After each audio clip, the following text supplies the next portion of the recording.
Saudara, pertumbuhan ekonomi yang sampai hari ini tak lebih dari 5% tentu berdampak pada segala sektor. Bahkan di beberapa daerah terjadi badai PHK. Artinya masyarakat yang tadinya masuk golongan menengah bisa jadi rawan turun golongannya. Salah satunya saya melihat bagaimana kemudian situasi libur panjang yang biasanya ramai masyarakat ini berbondong-bondong ke tempat wisata. Saat ini situasinya tidak begitu ramai. Dari kawasan Ancol Anda bisa lihat bahwa kios-kios pedagang dan lain sebagainya meskipun ada yang datang tapi tidak banyak yang kemudian membeli, berbeda dengan sebelum-sebelumnya.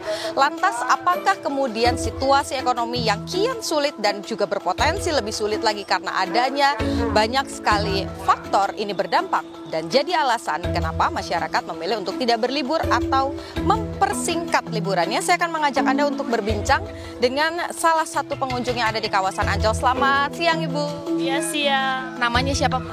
Ibu Mama Yosef. Mama Yosef, ini mau tanya dong, kenapa pilih liburan di Ancol? Ke Ancol kita lebih dekat dari tempat tinggal.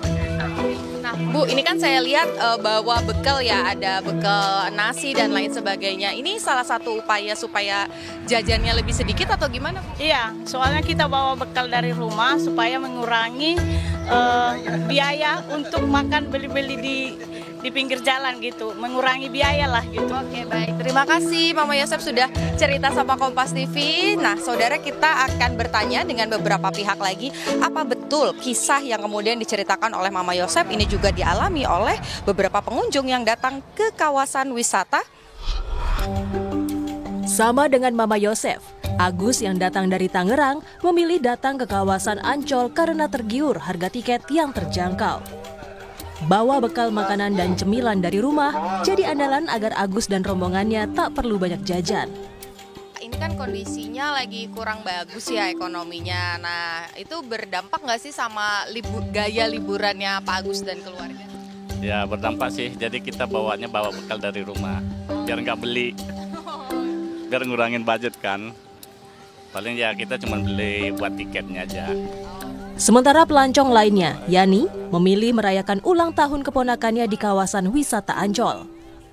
Lokasi yang dekat dari tempat tinggal jadi pilihan agar tidak banyak menguras tabungan. Tapi berdampak nggak sih, Bu, dengan kondisi yang kayak sekarang ini? Terus kalau ada libur panjang kayak gini jadinya harus diirit-irit gitu? Kalau yang sudah nabung mungkin enggak ya. Kalau yang belum tidak punya tabungan atau tidak ada budget lebih ya mungkin ambil yang dekat-dekat aja seperti Ancol atau tempat-tempat wisata lainnya. Mungkin berdampak sih sebenarnya kalau untuk pergi tempat lain yang jauh dan juga memakan biaya besar, mungkin itu.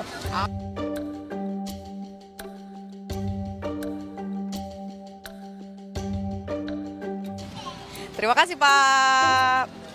Saudara, kondisi ekonomi yang kian masih cenderung stagnan tentu saja berdampak pada masyarakat. Dari beberapa yang tadi kita ajak bicara, jawabannya sama, memilih membawa bekal, memilih tempat yang dekat. Tentu saja ini akan berdampak pada sektor-sektor yang lain, terutama pelaku usaha di kawasan wisata. Pemerintah tentu perlu kerja keras karena ini menjadi PR untuk bisa kemudian meningkatkan kondisi ekonomi di dalam negeri agar masyarakat bisa kembali beraktivitas seperti biasa dan daya beli masyarakat juga kembali meningkat sehingga pelaku usaha di sekitar kawasan wisata ini juga bisa berjualan dengan baik. Niputu Trisnanda, Alfa Farid, Kompas TV, Jakarta.